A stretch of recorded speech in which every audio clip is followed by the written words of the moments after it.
So, why am I making this video? At Seacourt we have a lot of really young players start the game between the age of 8 and 12, and the thing that they find complicated is the rules of real tennis. And they aren't actually as complicated as they sound, but when you're telling it to them, I can see them glazing over because it does sound complicated. There's no easy way of explaining it.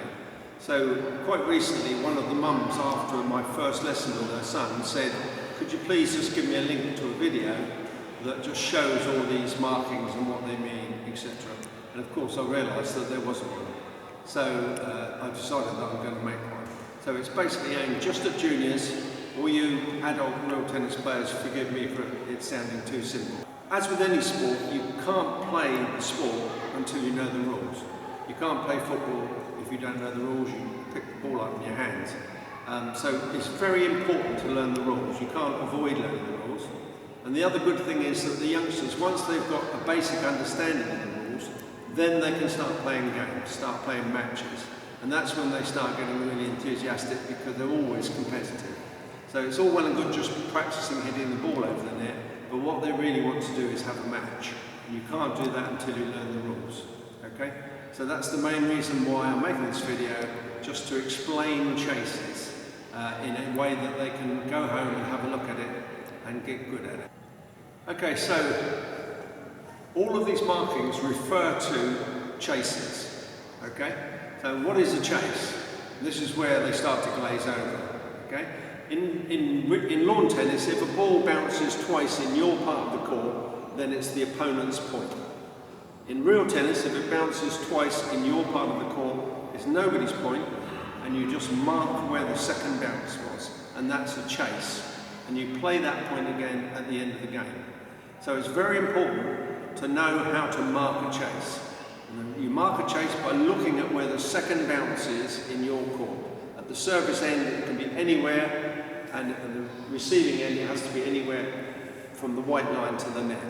So if the ball bounces twice in that area, then you have to call out the chase. And this is the thing that youngsters find difficult, marking the chase and then calling it out, and then remembering that they're going to play that point again at the end. It's very important to get it right, because if you get it wrong, then you're not playing the game properly, and also people might think that you're doing it on purpose. So pay a lot of attention to where that second ball bounces. We're going to carry on and show you some video clips of balls coming over the net and bouncing, so you can see how you mark it. So let's go. I'm going to talk now about the geography of the court. You need to know this to learn the rules. Okay? As you see, there are numbers on the wall, 1 to 6. And what these numbers mean is that denotes the distance from the back wall in yards. So that's 1 yard, 2 yards, 3 yards, etc. Okay? So all these markings on the floor are all about how far the ball is from the back wall. So I'm just going to walk the court with the ball. So firstly, if it goes, the second bounce is right in there, which is really good. That's better than half a yard. Bounces there, it's half a yard. There, better than a yard. There, 1 yard. Same again now, worse than 1 yard. 1 and 2, better than 2. 2 yards, do 1 more. Worse than 2, 2 and 3, better than 3, 3. Okay, and that goes on all the way up to 6. And that's pretty straightforward from a marking point of view. Once you get to 6, so now let me introduce you to the galleries. The gallery nearest to the back wall is the last gallery. And you can hit the ball directly into here from the other end, and it's chased the last gallery. Alternatively, if the ball bounces twice on the floor and lands on this line, which is the last gallery line, then it's chased the last gallery. If it's a little bit nearer the back wall, then it's better than the last gallery. If it's a little bit past the red line, nearer the net, then it's worse than the last gallery. Okay, so moving along, the next gallery that you come to is the second gallery. And the same thing applies. The guy who's at the receiving end can either hit the ball directly into it, and it's a chase second gallery, or on the second bounce on the floor, if it's on this line, which is the second gallery line, then it's chase the second gallery. Once again, if it's slightly nearer the back wall, then it's better than the second gallery. If it's slightly past the line nearer the net, then it's worse than the second gallery. And those rules apply to the other galleries, which are the door. I may be wrong, but I believe it's called the door because on some of the early courts, you changed ends by going through there where there was a door and coming out at the other end where there's a door. That may or may not be true, but I think it is. And finally, there is another line, which is the door line on the floor. And the final gallery is the first gallery. And the first gallery also has a line on the floor. And that's where if the second bounce is on that line, then that is chase the first gallery. Finally, on this side of the net, anything past this line, the first gallery line, between here and the net, if the second bounce of the ball is in this area, anywhere in this area, it's called chase the line. And I believe it's called chase the line because originally they didn't have a net and all they had was a line across the floor. So you didn't have to put the ball over the net, you just had to put it over a line. So that's what this area is called, chase the line. Okay, so now I've come round the net and I am at the receiving end. And once again, there's a series of galleries at the receiving end, which are very similar to the galleries at the serving end. Firstly, we have the first gallery, with a line denoting the first gallery across the floor. Moving on, we have the door, which is where in the old days you would come back onto the court, which also has a line on the floor. The next gallery is the second gallery line on the floor.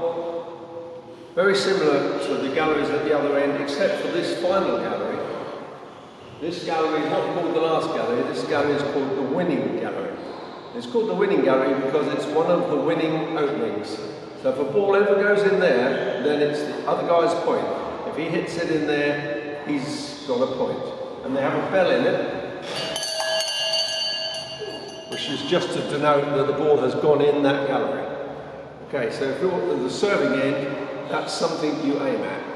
We'll go into that on another short video that we're going to do later. The ball can bounce twice on the floor,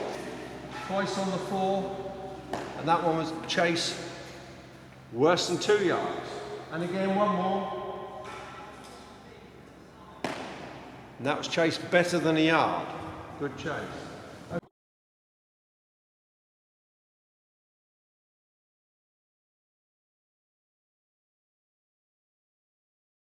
Okay, can you now do one that hits floor, back wall, and comes down? Yeah. And this way, you've still got to wait for the second bounce.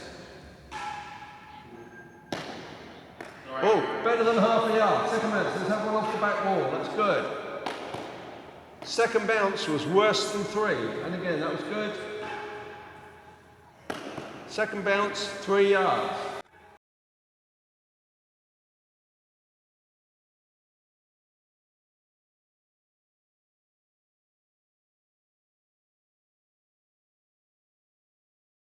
One more.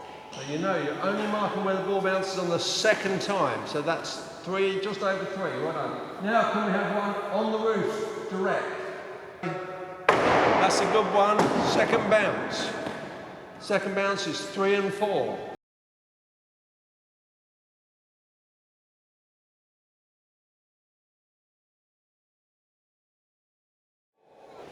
Okay, the other way of getting a chase is just from the other end to hit the ball straight into the galleries. Okay, so a last gallery chase can be where the ball goes straight in.